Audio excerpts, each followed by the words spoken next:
Olá, cá estamos nós, quase a terminar o nosso livro de destaque para o 25 de Abril e agora vamos entrar, estamos já na parte final, no capítulo Comunistas na Sombra. Então, estávamos nós aqui a ler e tivemos que parar por falta de memória. Vamos iniciar este capítulo do início.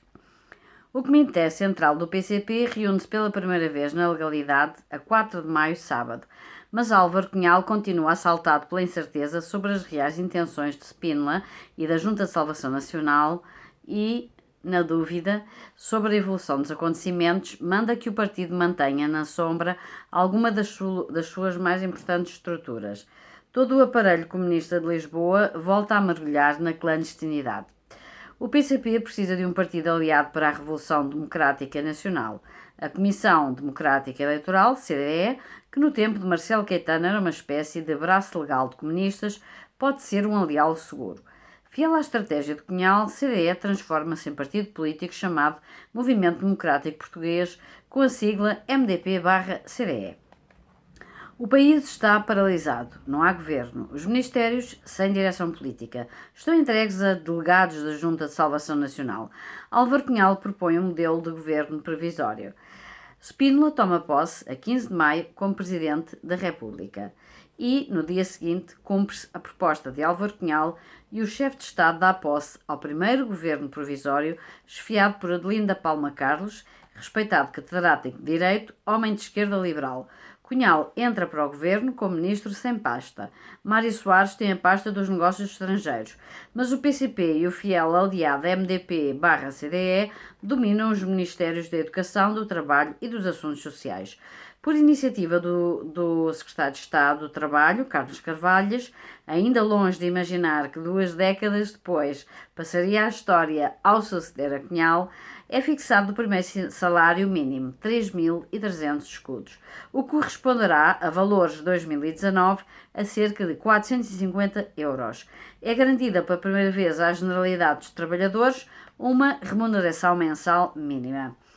O país vive em instabilidade, estalam greves, umas inspiradas pelo PS para a desagregação do PCP, outras por iniciativa dos comunistas contra as intenções socialistas. Os saneamentos fazem parte do dia-a-dia, a extrema-esquerda organiza-se. O Presidente da República não poupa nas palavras para caracterizar o estado do país.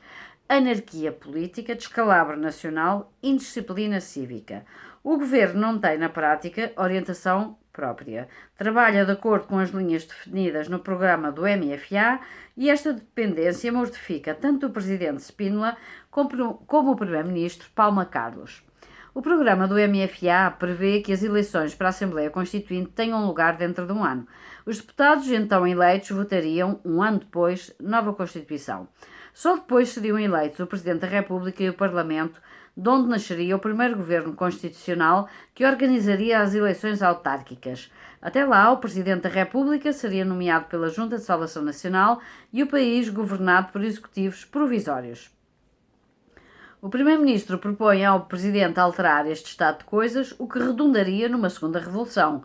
Spínola concorda, convoca o Conselho de Estado, o único órgão competente para aprovar as mudanças, para a tarde de 5 de julho, uma sexta-feira. O chefe de governo expõe o seu plano ao Conselho de Estado.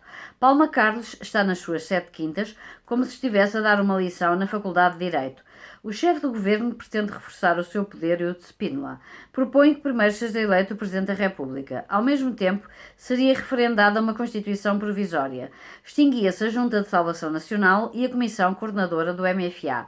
As eleições autárquicas teriam lugar em finais do ano e as eleições para o Parlamento apenas seriam organizadas lá para outubro ou novembro de 66, um ano e meio depois do que estavam previstas. Se a proposta de Palma Carlos fosse adiante, o regime, na ausência de um partido livremente eleito, seria transformado num presidencialismo praticamente absoluto. Ninguém no Conselho de Estado defende a proposta. O próprio Spínola, surpreendido pelo desagrado da totalidade dos conselheiros, não se empenha por aí na defesa da iniciativa do Primeiro-Ministro. A proposta é chumbada por unanimidade. Uma semana depois da derrota do Conselho de Estado, a 11 de julho, Palma Carlos demite-se e com ele cai o governo. Spínola convida para formar governo um dos seus oficiais da Guiné, Coronel Firmino Miguel, até aí Ministro da Defesa, que declina a missão. O Presidente da República pede à Comissão Coordenadora do MFA que lhe indique nomes para a chefia do governo. São sugeridos 2 militares, o Major Melo Antunes e o Coronel Vasco Gonçalves. Spínola escolhe Vasco Gonçalves, com o argumento de que Melo Antunes está demasiado próximo do PC. Não acredita que um coronel tirocinado a passo de estrelas e oficial de general, como Vasco Gonçalves, possa ser comunista. Pecado que ele desconfia pertencer aos militares mais novos. Vasco Gonçalves forma um governo de coligação, PS, PPD e PSCP, ainda assim com crescente domínio comunista. Na tomada de posse, o presidente Spínola apela pela primeira vez a uma maioria silenciosa. Ou a maioria silenciosa desse país acorda e toma a defesa da liberdade, ou o 25 de Abril terá perdido perante o mundo, a história e nós mesmos o sentido da gesta heroica de um povo que se libertou a si próprio. Spínola pretende mobilizar os portugueses para que se manifestem contra a crescente influência do Partido Comunista nos destinos do país. E Álvaro Cunhal, que fizera mergulhar na clandestinidade para o que der e vier todo o aparelho comunista de Lisboa, vai responder na rua ao general do monóculo. Os apelos do Presidente da República à maioria silenciosa encontram eco num reduzido grupo de militares conservadores. Na verdade, de 11 de setembro, Spínola recebe no Palácio de Belém o general Galvão de Melo, membro da Junta de Salvação Nacional, o coronel Fernando Cavaleiro, que ganhara glória nas bolenhas da Guiné, e o general Almeida Viana, presidente da Liga dos Combatentes. Os três propõem-se a organizar uma grande manifestação de apoio ao chefe de Estado, que até já tem data, 28 de setembro. Spínola acolhe a proposta com incontida alegria. Nos dias seguintes, visita várias unidades militares onde faz inflamados discursos sobre o estado do país. Está convencido que tem o país na mão. Sonha com as ruas de Lisboa cheias de apoiantes numa prova de força contra o primeiro-ministro Vasco Gonçalves, a comissão coordenadora do movimento das Forças Armadas e a crescente influência comunista. A iniciativa está dentro da lei. O Governo publica em agosto um diploma a regular o exercício do direito de reunião e de manifestar. Não é necessário pedir licença. Apenas é preciso informar os governadores civis com a antecedência mínima de 2 dias e as forças da ordem são obrigadas a impedir qualquer contra-manifestação. No dia 26, uma quinta-feira, a corrida de touros no Campo Pequeno organiza-se pela Liga dos Combatentes, conta com as presenças do Presidente da República e do Primeiro-Ministro. Os organizadores da tourada têm tudo previsto. Vasco Gonçalves será ruidosamente apupado e Spínola energicamente aplaudido. Após o primeiro intervalo, Vasco Gonçalves regressa sozinho ao camarote. Uma vaia monumental de assobios varre o Campo Pequeno. Quando Spínola volta para o seu lugar, o público aplaude fervorosamente. O presidente volta sorridente para o primeiro-ministro e diz: "Vê, o povo está comigo." O governo de coligação está contra a manifestação. Entre os ministros, a voz crítica mais dura é a de Álvaro Cunhal. O único que apoia a iniciativa é o ministro da Comunicação Social, Sanches Osório. O primeiro-ministro, Vasco Gonçalves, vai ao Palácio de Belém na tarde, dia 27 de setembro, e tenta convencer o Presidente da República a travar a manifestação. De balde. Ao redor do palácio, entretanto, é montado um apertado cordão de segurança por uma força de paraquedistas leal ao Presidente, comandada por António Ramos. Na noite 27 para 28, o aparelho do PCP mexe-se na sombra. Centenas de militantes e simpatizantes comunistas, apoiados por algumas unidades militares, saem para a rua e montam barricadas nos acessos a Lisboa. A capital está cercada. Ainda às primeiras horas da madrugada, a Comissão Coordenadora do MFA emite um comunicado pela rádio a proibir a manifestação. Informa-se o país que a manifestação promovida em nome da autodenominada maioria silenciosa, que teria lugar em Belém, hoje às 15, foi cancelada. Pede-se à população de Lisboa que se mantenha calma, acatando prontamente as instruções e se afaste do local previsto para a concentração. A maioria silenciosa não se manifesta. Spínola, como é de sua têmpera, resiste em aceitar a derrota e tenta, à última hora, uma manobra a seu gosto. Chama ao Palácio de Belém um dos conselheiros de Estado, Freitas do Amaral, e pede-lhe para redigir um diploma a declarar o estado de sítio no Distrito de Lisboa, de modo a que forças militares desfaçam as barricadas e permitam a manifestação. Freitas do Amaral redige o decreto. mas Spínola desiste de o aplicar, porque o general Costa Gomes, chefe de Estado-Maior-General das Forças Armadas, consegue convencê-lo que a tropa não tem condições para se opor aos populares que guarnecem as barricadas. Os populares são, neste caso, o aparelho comunista de novo na clandestinidade. Álvaro Cunhal também era um clandestino, ou um semi-clandestino, pelo menos, segue as regras estritas da clandestinidade. A casa onde vive é por estes tempos um insondável mistério por razões de segurança. O segredo só mais tarde começou a ser sussurrado. Quando regressou do exílio forçado, ficou provisoriamente alojado em casa de Maria das Dores Medeiros e Ivo Madeira, de onde se mudou para uma moradia em Rio de Moro, na linha de Sintra. A sua morada oficial era o número 17 da rua Sousa Martins, em Lisboa, que era a residência da sua irmã Eugénia, onde ela nunca viveu. Quando as reuniões do partido se prolongavam noite fora, Cunhal dormitava na sede, na camarata de beliches reservada aos seguranças. Depois de Rio de Moro, viveu na zona de Cascais. Nos últimos anos de vida, habitou com a companheira Fernanda Barroso um apartamento na rua de Benguela, nos Olivais Sul. A casa era propriedade de Jorge Araújo, destacado membro de um comitê central que a doou ao partido.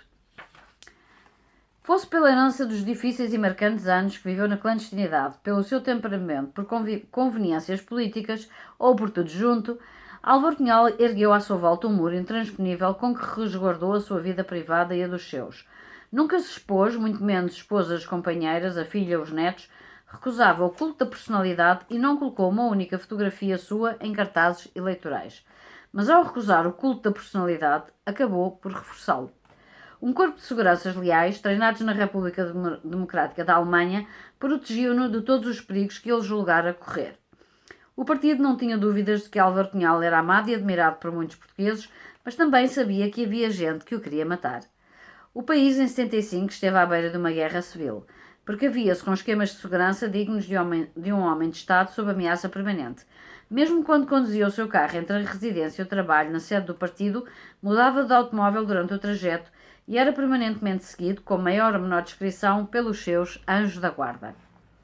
Com tanto recato e regras excessivas que cumpria sem hesitações, Cunhal construiu o mito de um homem duro, diferente dos demais, sempre disponíveis para se exibirem nas montras mediáticas, misterioso, uma vida sacrificada à dedicação ao partido, espartana, abnegada, despojada de valores materiais. Uma vida que parecia não ser vida. Aceitou levar em público uma ponta do véu sobre a sua vida para dizer que levava uma vida normal. Fê-lo numa entrevista a Joaquim Letria, no programa Diretíssimo, na RTP2, emitido na noite de 15 de novembro de 1968. Pago os meus impostos, desconto para a Previdência, ganho um salário mensal como funcionário do partido de 7.533 escudos, salário que é igual para todos os que nele trabalham. Não disse que muitas das despesas pessoais, casa, carro, deslocações, eram suportadas pelo partido. O ordenado, o que equivale ao mínimo de lei correspondente hoje a pouco mais de 500 euros. 11 anos depois, também na RTP2, durante uma entrevista a Carlos Cruz, foi um pouco mais longe. Abriu a inseparável bolsa de mão e tirou uma fotografia da filha e dos netos.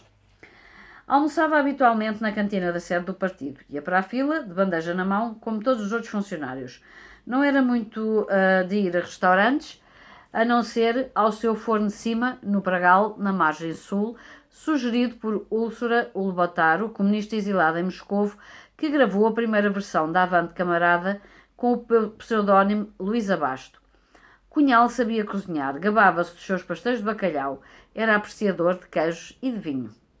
Do lado de dentro dos muros que ergueu, ou deixou erguer à sua volta, Álvaro Cunhal tinha uma vida interessante e plena. Não fosse acreditar num dever revolucionário contra o Estado Novo e, do seu ponto de vista, um dever patriótico, teria ido longe como pintor, desenhador, romancista.